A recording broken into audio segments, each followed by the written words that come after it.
Hola querida familia, espero que se encuentren bien por la gracia del Señor. Bienvenidos a este canal en defensa de mi fe. Vamos a reflexionar hoy en la Biblia, Mateo capítulo 11, versos 1 al 2, y a sacar de allí lecciones, reflexiones, meditaciones para aplicarlas a nuestra vida personal. Dice Mateo 11, 1. Cuando Jesús terminó de dar instrucciones a sus 12 discípulos, se fue de allí a enseñar y a predicar en las ciudades de ellos. Al Señor Jesús le gusta ser un maestro. A Él le gusta enseñar. Quiero preguntarte, ¿a los pies de quién estás aprendiendo tu cristianismo? Porque muchos aprendemos nuestro cristianismo a los pies de algún líder religioso que nos parece carismático, que nos parece elocuente, y aprendemos no solamente sus cosas buenas, sino también sus caprichos, sus vicios y sus malas interpretaciones. Dios nos ha llamado a todos nosotros a ser alumnos, a ser discípulos o discípulas de Cristo, no del ser humano. Por más bien que predique, por más bueno que parezca, nosotros debemos ser discípulos, discípulas, alumnos y alumnas de Cristo. ¿Y cómo sabemos a los pies de quién estamos aprendiendo nuestro cristianismo? Es sencillo. Nuestras actitudes, nuestros frutos, la forma de ser demostrará a los pies de quién estamos aprendiendo nuestro cristianismo. Si aprendemos de nuestros maestros terrenales, como ya lo dijimos al principio, nos vamos a parecer a ellos, impacientes, enojones. Cuando alguien nos contradice, obviamente nos vamos a enojar con la persona que no está de acuerdo con nosotros. Pero cuando estamos aprendiendo a los pies de Jesús, lo colocamos a Él como el centro, como el más importante. De Él hablamos, a Él nos parecemos, y entonces la gente puede decir, esa persona es discípulo o discípula de Cristo, porque habla de Cristo, porque vive como Cristo vivió. ¡Qué lindo es eso! Y a mí me gusta pensar, basado en lo que la Biblia dice, que Jesús nunca le enseñó a sus discípulos a sentirse superiores a otras personas. Cuando nosotros decimos, es que yo soy el que tengo la verdad, o mi iglesia es la verdadera, nosotros somos los que tenemos la luz, y asumimos una actitud soberbia, arrogante, y todo el tiempo estamos hablando de nosotros y de nuestra doctrina y de nuestra iglesia. A mí me parece, lo digo desde mi punto de vista, que estamos demostrando con ello que no somos discípulos de Jesús, sino discípulos de los hombres, discípulos de nuestra iglesia, pero no de Cristo, porque Cristo no estaba tan interesado en decirle o enseñarle a sus discípulos a sentirse superiores a los fariseos o a los saduceos o a otra clase de personas, sino en enseñarles a ser como niños, a vivir en dependencia de Dios, a ser sencillos, a ser humildes y a mostrar la grandeza del amor de Dios, no desde la teoría,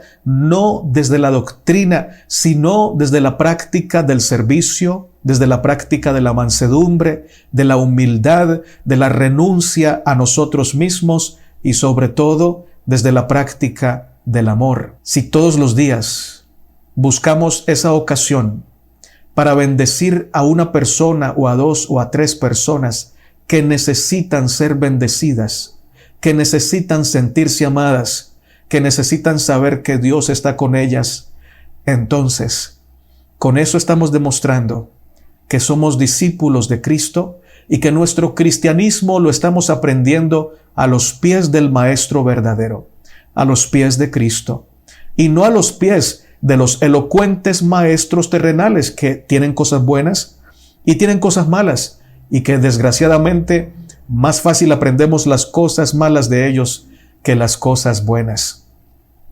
Pidámosle a Jesús que sea nuestro Maestro.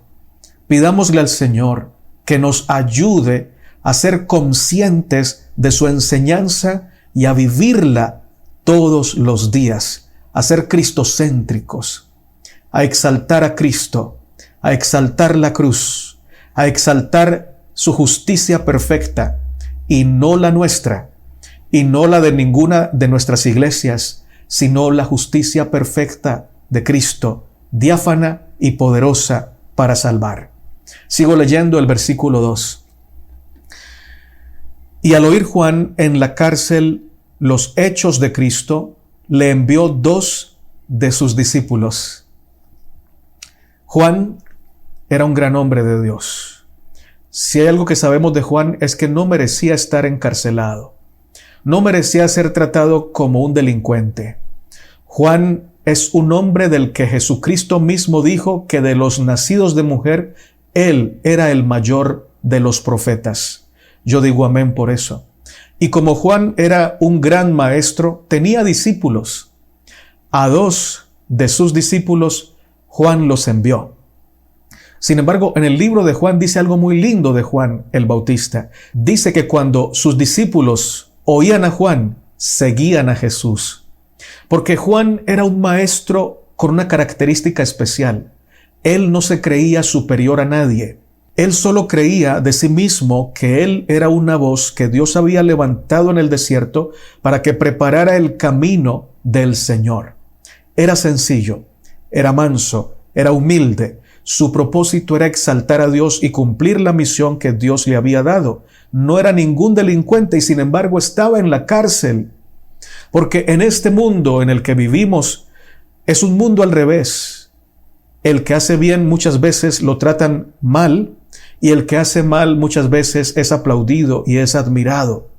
Sin embargo, Dios conoce los corazones y Dios se encarga de dar a cada quien conforme a sus obras, sin que esto supere su misericordia y supere su amor.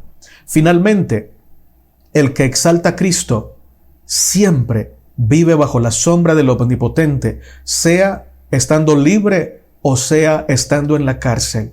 Juan estaba en la cárcel, tratado como delincuente, pero él vivía bajo la sombra del Todopoderoso. Y aunque muchos vivían en palacios siendo delincuentes, vivían, comían y eran servidos como si fueran santos. Este hombre de Dios era maltratado, era privado de la libertad, pero ante el cielo, Juan era un hombre bienaventurado. Para los hombres no, pero para el cielo sí. Y vale mucho más lo que piensa Dios que lo que piensan los hombres.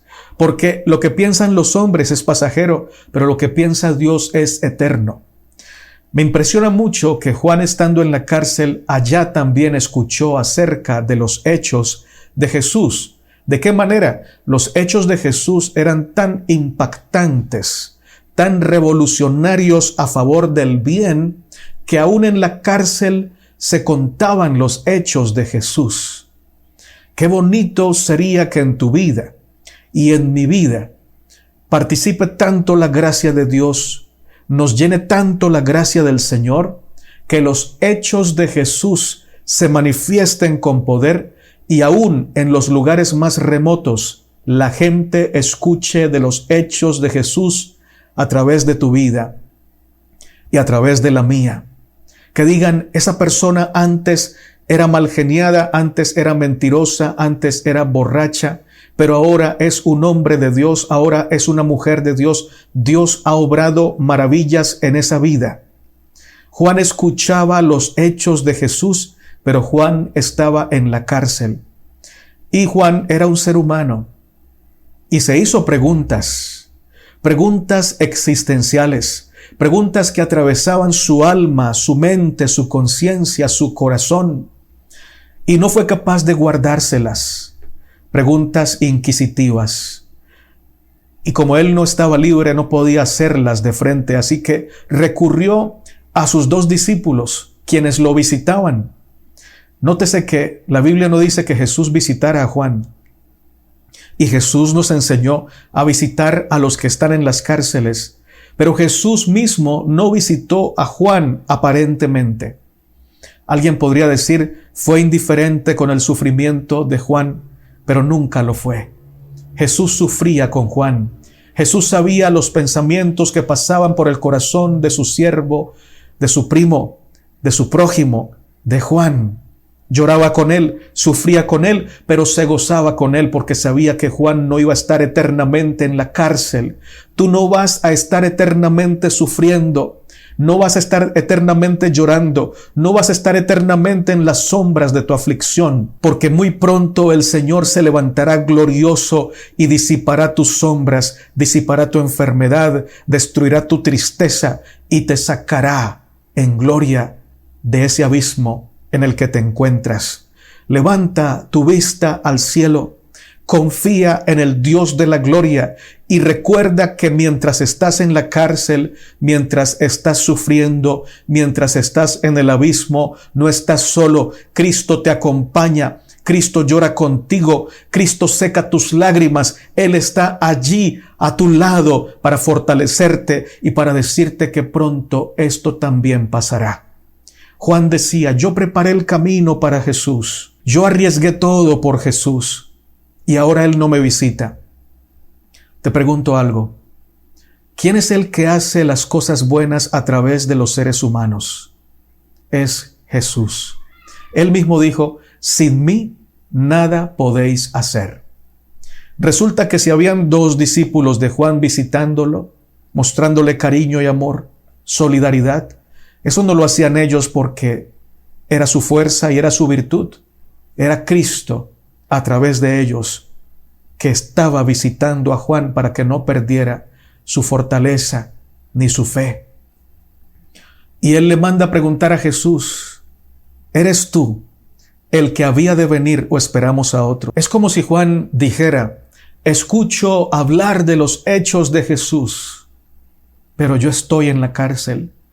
¿Cuántas veces hemos pensado que Dios es bueno pero no con nosotros? Que Dios hace obras portentosas con otros, pero nunca con nosotros. Juan estaba en la cárcel, pero rodeado, custodiado por los ángeles de Dios. Y Jesús, siempre que hablaba de Juan, decía cosas que Juan no escuchaba, pero que marcarían la historia, porque quedarían escritas en los evangelios, que de los nacidos de mujer no había profeta mayor que Juan. Juan no escuchó esto, pero si lo hubiera escuchado, se hubiera sentido lleno de gozo, se hubiera sentido indigno seguramente, pero también agradecido porque el Mesías había dicho algo tan grande de él. No tanto porque le dijera grande entre los profetas, sino porque se hubiera dado cuenta que el Mesías sancionaba la labor que él había hecho. Y eso le hubiera bastado para sentirse satisfecho porque cumplió su misión en la vida. No tuvo esposa, no tuvo hijos, no tuvo casas, no tuvo profesión. Para los hombres fue nadie, pero para Jesús fue el mayor de los profetas nacidos de mujer. ¿Cuántas veces has pensado que Dios está obrando en otros pero no en ti? Y sin embargo, Dios sí está obrando en ti. Y con maravillas portentosas, solamente que a veces la cárcel, las 4 paredes de nuestros problemas, las 4 paredes de nuestra enfermedad, nos impiden ver las obras poderosas que Dios está obrando en nosotros. Y a veces pensamos que son mejores las otras obras, pero aunque Jesús resucitó a muchos, sanó a muchos cojos, sanó a muchos leprosos, ninguno de ellos Jesús dijo lo que dijo de Juan. Y el premio que Juan va a tener en la patria celestial será glorioso. No es un premio que él se merezca, porque nadie merece los premios que Dios da, pero Dios nos da premios. ¿Quién no querrá hablar con Juan el Bautista cuando esté en el cielo? ¿Quién no reconocerá que Juan el Bautista cumplió una misión extraordinaria? Jesús le dio muchos privilegios a Juan y quizá por las 4 paredes del encierro, de la cárcel, del dolor, de la soledad de Juan, él no podía verlo. Pero Jesús nuestro Señor, en lugar de enojarse con su siervo Juan, tuvo misericordia de él, lo comprendió, porque Jesús tiene empatía por nosotros. Él no nos juzga, no nos condena. Él no le dijo a Juan, no le mandó a decir a Juan con sus discípulos, ¿qué pasa, Juan? Me extraña, me decepcionas, ¿Acaso no crees en mí? ¿Creíste y ahora dudas? ¿Cuántos de nosotros hemos cuestionado y juzgado a Juan el Bautista? Y Jesús, que tenía la dignidad para hacerlo, no lo hizo. Le mandó una respuesta hermosa que quiero leer. Una respuesta misericordiosa y bonita. Respondiendo Jesús les dijo en el verso 4, Id y haced saber a Juan las cosas que oís y veis. Los ciegos ven, los cojos andan, los leprosos son limpiados, los sordos oyen, los muertos son resucitados, y a los pobres es anunciado el Evangelio. Bienaventurado el que no halle tropiezo en mí. Esto le fue suficiente a Juan, porque fue una cita de Isaías. Juan se acordó de la misión del Mesías, para qué había sido ungido. Y Juan mismo, cuando escuchó esta palabra, sintió que su alma era liberada de la cárcel, porque el Mesías vino a libertar a los oprimidos y a proclamar libertad a los cautivos. Y Juan entendió que no había que esperar a ningún otro, que este que venía manso, que venía humilde, que no venía con espada física, sino con la espada del Espíritu para derrotar las obras y los principados y las potestades de las tinieblas, para romper las cadenas que ataban a la humanidad a un eterno sufrimiento.